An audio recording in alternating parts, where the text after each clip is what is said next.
Podemos agora definir o conceito de força numa formulação newtoniana. Diferentemente de Aristóteles, para Newton, a força não é a grandeza que mantém o corpo em movimento, mas sim a grandeza que altera o estado de movimento do corpo, a sua quantidade de movimento.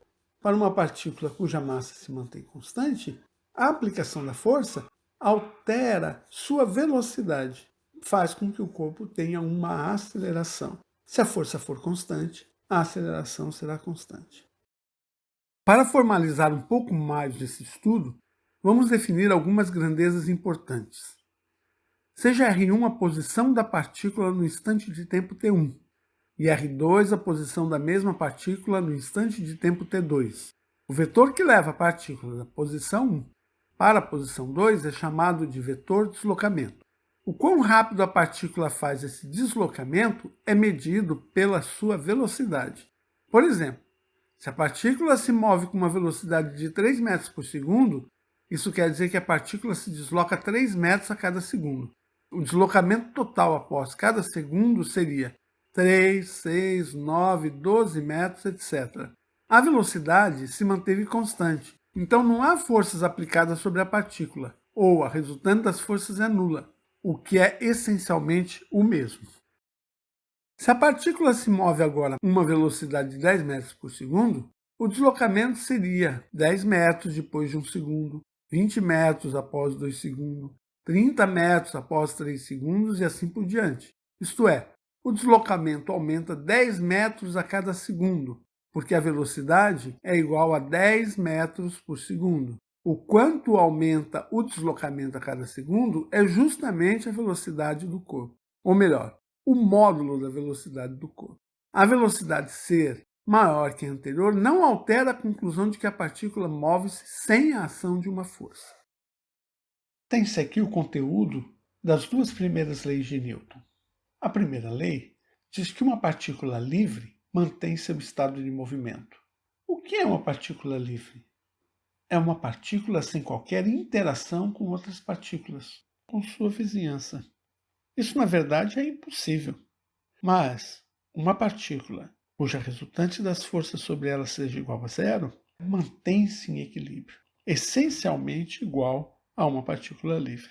A primeira lei de Newton nos permite definir um referencial, isto é, um sistema de coordenadas espaciais e de tempo em que se pode localizar a partícula e observar o comportamento dessa partícula. A partir desse comportamento, pode-se inferir sobre as interações da partícula com sua vizinhança.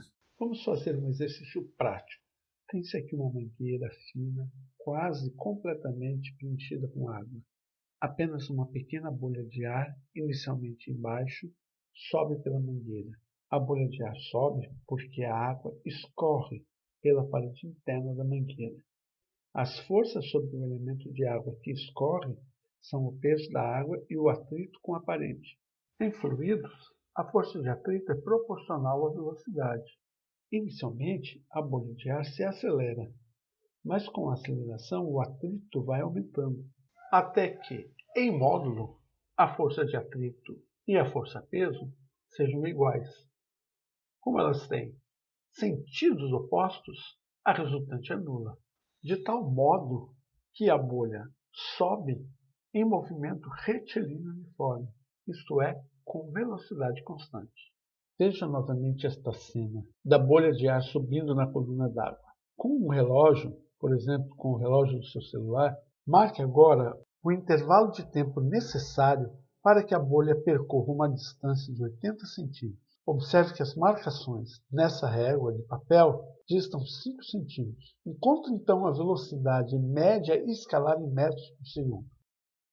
Nessa situação agora, vamos supor que a velocidade seja, a cada segundo, 2 metros por segundo, 4 metros por segundo, 6 metros por segundo e assim por diante. Então a velocidade está se alterando em 2 metros por segundo a cada segundo. Essa taxa de quanto aumenta a velocidade a cada segundo é chamada de aceleração. A força é proporcional à aceleração. A constante de proporcionalidade é chamada de massa, mais apropriadamente de massa inercial, porque a massa é uma medida da inércia do corpo. A queda livre de um corpo deve-se à interação gravitacional. Observe que um corpo que cai aumenta sua velocidade a cada instante, isto é, está acelerado. A terceira lei de Newton da mecânica clássica diz respeito às interações mútuas. Observa-se que todas as partículas interagem umas com as outras.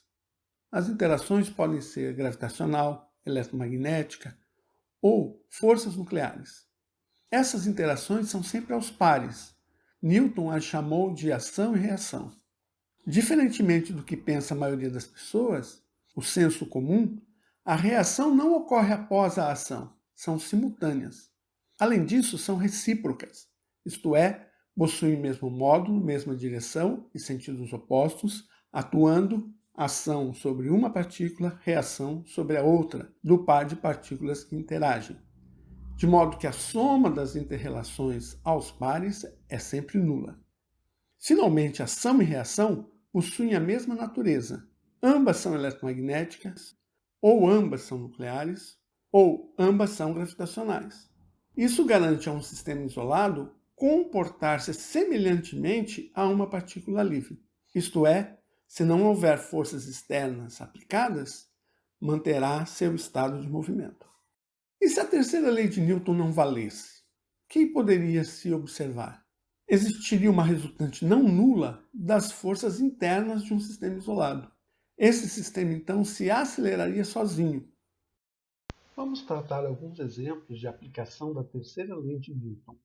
No caso do sistema Terra-Lua, a Lua atrai a Terra e a Terra atrai a Lua. A natureza da força é gravitacional. Uma força é aplicada sobre um corpo, a outra força é aplicada sobre o outro corpo. A direção é a reta que liga os centros de massa dos corpos. As duas forças são de mesma intensidade. A interação de um corpo na superfície da Terra com o planeta Terra não é diferente em natureza da interação Terra-Lua. Ambas são gravitacionais. A direção é a reta que liga os centros dos corpos. Aqui nós temos novamente que ambas as forças possuem a mesma intensidade, dada pela expressão constante gravitacional, massa da Terra, massa do corpo, dividido pelo quadrado da distância que os separa. Para estudar esse sistema, de modo geral, se isola o corpo. Esta força é chamada peso. Como a distância do corpo até a superfície da Terra é muito pequena, comparada com a distância entre os centros, considera-se aqui a distância que separa os dois corpos igual ao raio da Terra. Podemos, então, colocar as constantes que dependem da Terra mais a constante gravitacional como a constante G, que no caso é chamada de campo gravitacional da Terra. O peso do corpo será então sua massa vezes o campo gravitacional da Terra. Se colocarmos agora o corpo apoiado sobre uma mesa, teremos dois pares de ação e reação. Vamos ter a força com que a Terra atrai o corpo, que é peso, e a força com que o corpo atrai a Terra, reação a esse peso, que no caso vai estar centrada no centro da Terra. O segundo par de ação e reação, aqui, é a força que o corpo exerce sobre a mesa, que no caso aqui está denotada como S, e a força que a mesa exerce sobre o corpo, que é chamada de força normal. Este par agora, de ação e reação, segundo a terceira lei de Newton, tem natureza eletromagnética. A direção é normal à superfície, no caso de uma superfície plana, ela é perpendicular, e tem a característica, dado que o corpo está em equilíbrio, que as forças que agem sobre o corpo, somadas, têm que ser nulas. O que determina que o módulo da força-peso seja igual ao módulo da força normal é a condição de equilíbrio do corpo. Com a mesa inclinada, o peso, força que a Terra age sobre o corpo, vai continuar vertical, só que agora a força normal que a mesa exerce sobre o corpo já não vai ter mais a mesma direção da força-peso, porque a força normal ela é perpendicular ao plano da mesa. Aqui no caso, a força que o corpo exerce sobre a mesa é igual a uma componente do peso, que a gente chama de PY. Então, a força normal vai ser de mesmo modo da força PY, apesar do corpo aqui não estar em equilíbrio, porque ainda vai ter uma força Px, que é componente da força-peso, na direção do plano da mesa. O que são as interações?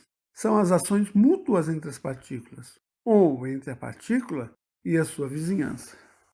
Existem 4, e apenas 4 tipos de interações entre partículas na natureza: a interação gravitacional, a eletromagnética e 2 interações entre partículas que ocorrem no núcleo atômico. Uma é chamada interação nuclear forte e a outra chamada interação nuclear fraca. Com Newton, a divisão de mundos sublunar e supralunar de Aristóteles acaba. Então, a física é uma só para todo o universo. Tanto é assim que Newton chamou a lei da gravitação de universal, reforçando sua validade para todo o universo. E os leves? Que forças que agem sobre os corpos leves para que eles ascendam?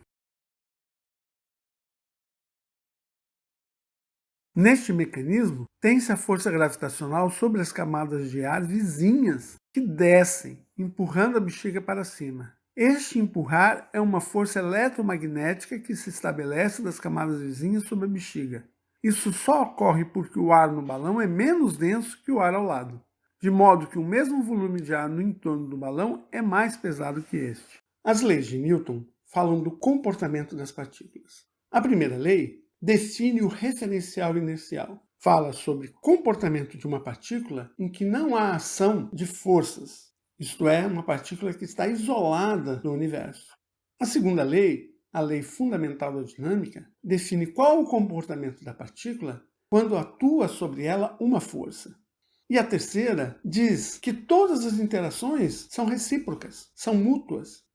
Uma partícula, quando interage com a sua vizinhança está interagindo de forma recíproca com essa partícula.